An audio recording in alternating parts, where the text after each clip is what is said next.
After operation, patong i-quality kas, limata na siya, ibagong nagkalit. Very successful ang iyang operation, no? Butangan na siya goes dari sa ulo, sa sulod. Down to kaya para according sa doktor, para ng tubig yung ulo, iihip na lang niya. That's why kanang kahihon ka di siya. Dalik-dalik yun na siya. Dagan-dagan na siya. Kahihon ako. Kanya, bilin ko siya. Magiyang sharpness sa iyang mind, wala yun na nawala. Even kung kapit na siya mamatay. Kung nakakita mo sa video ni Sani, memorize niya tanan pangalan siyang anak. No? Memorize niya tanan.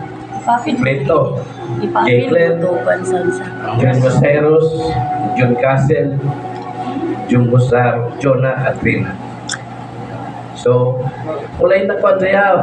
Ang iyaran na picture is mata lang. Tungod sa nerve nga naigo.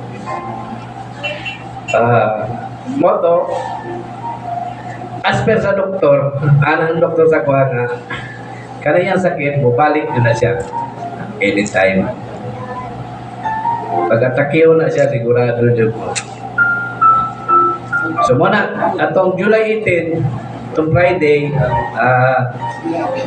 7 or 8 sa morning to, 7:30 sa morning, giliguan siya ni Madeline. Si Madeline manggol mo na iya, family na, taga pag-alaga ng mother. Pinalalay na si Jokas. So muna, all credits, giyatan na po silang dua. Okay, kung wala si Madeline, kamuritsing ni, kamuritsing ni mother. Unya, katong pagkitawa, kung wala siya na gako si Madeline, ay siguro mabunal pa yung ulo. So, fatal, mas lisod kaya kay papatal pa. So, bato, gako si Madeline, sakit si Madeline, immediately, gitala nila ng ospital. Wala pa man ko, kaya matinakan ko. Munang pagdala nila sa ospital, according sa doktor, tubuhan daw siya. Nagtawag sila sa kuha, ginala ko, ayaw. Wala ka ko. Kaya since ako lang manadre, sa Davao kay akong brother, bagwangan na mo, nasa bukid, sa Kibato. Yes. Ang ikaduwa, nag-travel, biyahe sa Surigao area. Ang isa, police, nasa Iskabakan. Ang among bunso si Jonah nasa Saudi. So walaing masikaso ako yun. Na mindset na ako sa una pa. Whatever happened kay mother, ako yung magasikaso. Eh walaing masikaso ako lang. So moto, immediately ipalupad ko na ang motor sa gato sa dagat para makapsat ako sa mother. Moto, pa istorya sa doktor nga, tupuan siya, no? Isip na kayo. Kaya kung kiparan ka, doktor, yung tubuhan mo, balik siya sa normal. Ingo sa doktor, kumato siya. Ang buhay siya is pasita lang. No? Moto, itawagan ako sa kanan isa-isa. Ang sitwasyon, mother, inganin na. Nana sa critical stage. No? Critical na, pinag-agok na lang siya. Hagok na lang siya. So, ako naka-witness, pangulay na siya sa panulog.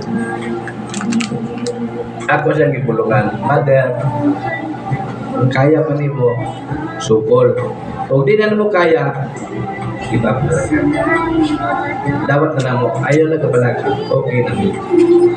Taas-taas sa yung servisyo sa mura. Inalang pa okay.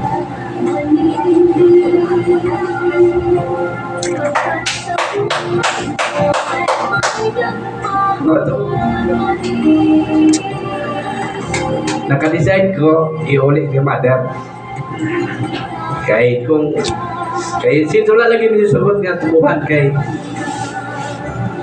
ibalin mo ko siya na kong hospital, automatic ICU dun siya. ICU siya kay kumatos na siya. And at the same time, Moto, wala chance na naging mabuhay siya balik. I mean, mabalik sa normal. Moto, nipirma na kong waiver. Inform na ko sila tanan para in-fairness sila. Kapalo sila kailangan. Bisag wala sila. Kapalo sila sa routine, asamin sa sequence, sa kwan, sa proseso. Nga na, even sila upat, okay sila. Ngayon na tuloy. Moto, ini gadaga ng oras. Nakita na ko sitwasyon matter. Hinahinay nyo siya kuhan, kabagsak. Na, around 2:30 p.m. pa-pray over pa na ko siya. Wala pa naman ang pray over. Nisukar siya. Tingala ko nisukar. Uyawan ko, pinisuka lagi. Kahagok siya. Suka siya, nagawas na kuhan. Kaulo siya pandisal. Pagsuka, oto kita mana ko, akong kita kakilid, kita kasi palumos. Kali ako higda, so nag-request na, since kompleto naman akong kuha nga, ready to i-pull out lang ako siya. Iuli na akong balay. Nag-request ko sakyan ng ambulance para transfer sa balay. 3 p.m. Ikaw na ito siya nakabot sa balay. Bugto yung ginawa. Murag, kaya siguro ko kaya, gusto na siya makahulay. Gusto niya makahuli yung balay nga makahulay. So, moto, pasalamat po sa Ginoo kay wala na siya naging struggle. Lisod kayo, wala pa siya struggle. Luwi siya, luwi na bilit. So, dagan magkuhan. So, moto, give up yun siya. Sakit pero hindi pa lang po kay wala na siya nag-agi o makasakit kay kapag buhay pa mangod siya.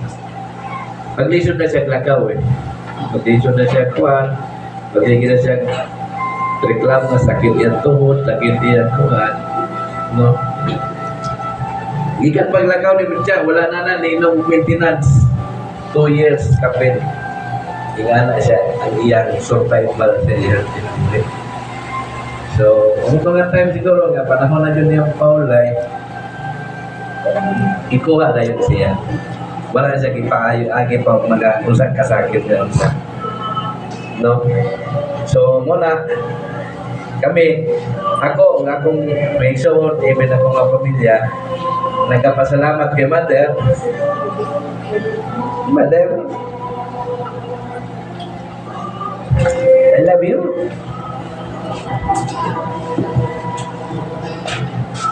Ingat pala ka, masamantamo ka. Sige lang. Ayaw sa pagkagawa. Salamat sa tuwingan at po. Hindi nakakatilang turiyan.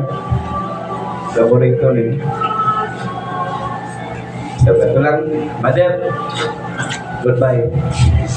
Dagan salamat.